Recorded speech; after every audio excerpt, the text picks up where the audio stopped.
Hello again, all you amazing people. It's Jerry K, and we're doing another walking and talking with Jerry K. So walk with me. All right, you guys. So today we're going to be talking about intermittent fasting and the power of intermittent fasting. So I incorporated intermittent fasting into my daily routine a couple years back. For those of you who don't know, me and my family went through a pretty intense renewed health journey in the middle of 2020. We had, right in the middle of the pandemic, we had a bunch of weird stuff happen in our lives. Ironically enough, none of it COVID related. We just had a bunch of health issues and health scares that were very, very serious. And they kind of woke us up. It's funny how sometimes it does take a very serious incident to wake a person up, even though they know that they're not doing well, or they know that they're doing things that are not the best for them. Sometimes it does take that extreme situation happening to kind of wake you up and get you to go, okay, wait a second, I have to do something different. Well, that's what happened to us. And we changed our diets, we changed our eating habits, and we discovered that intermittent fasting actually was a fantastic way to not only lose weight, but also, believe it or not, feel better.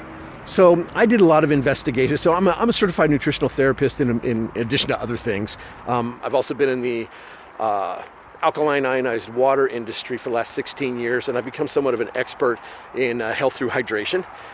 And basically, what I discovered in doing some research into intermittent fasting, because I'd heard of it, I really didn't understand the premise of it. It was basically, you have a very small window that you eat during.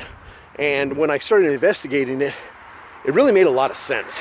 The reason being is that, not so long ago, and when I say not so long ago, I mean like less than a couple hundred years ago, mankind, generally speaking, didn't always know where his next meal was going to come from. And as a result of that, our bodies kind of adapted to the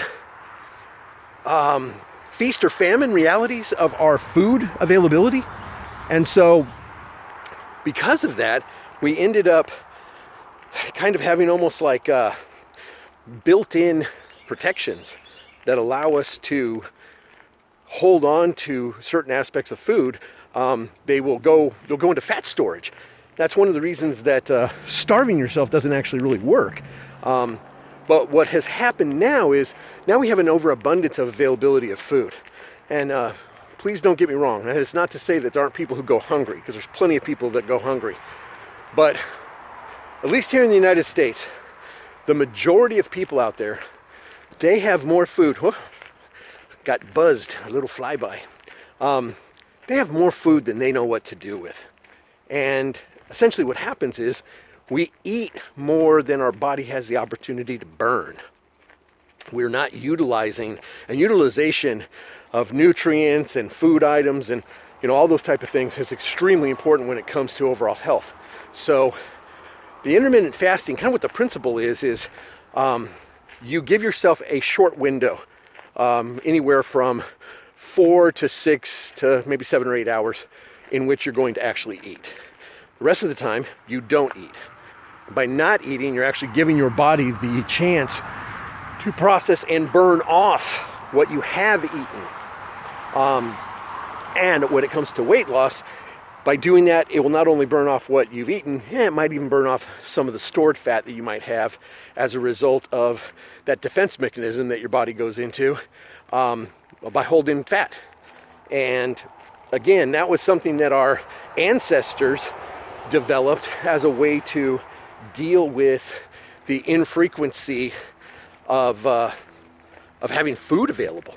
So we're fighting with something that's built into us, probably on a genetic level, which is one of the reasons it can be very difficult to lose weight.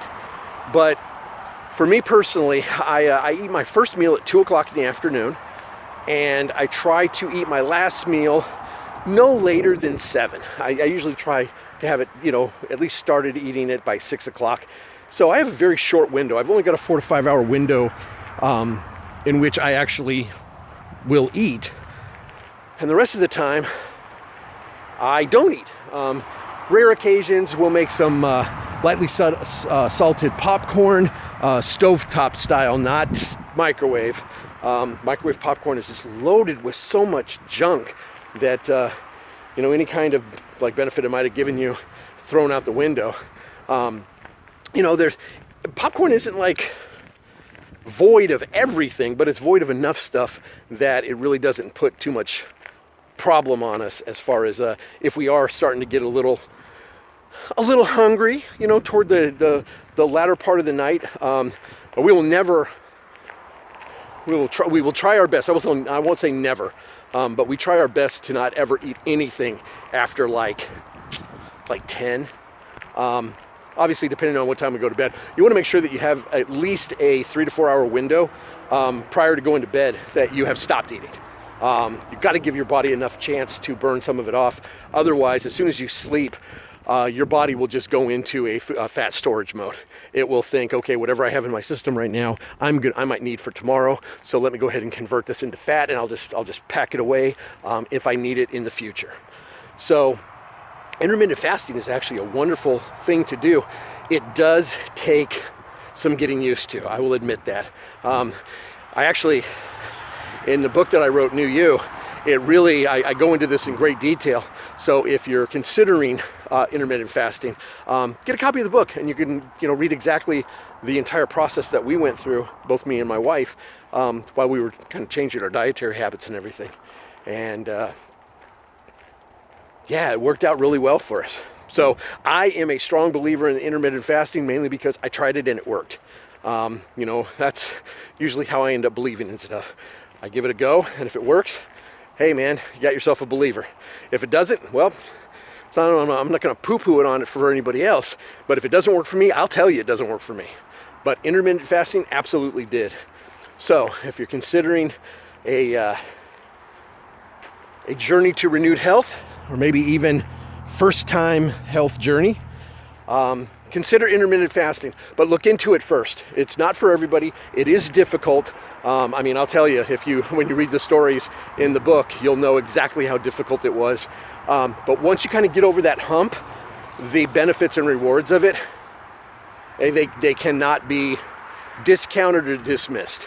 So I hope everybody has a wonderful day. Keep getting your steps in. Get out there, walk, and stay active. Get out there and kind of play a little bit if you can. And have a great day. And we will catch you guys on the next video. Until then, you guys have a good one.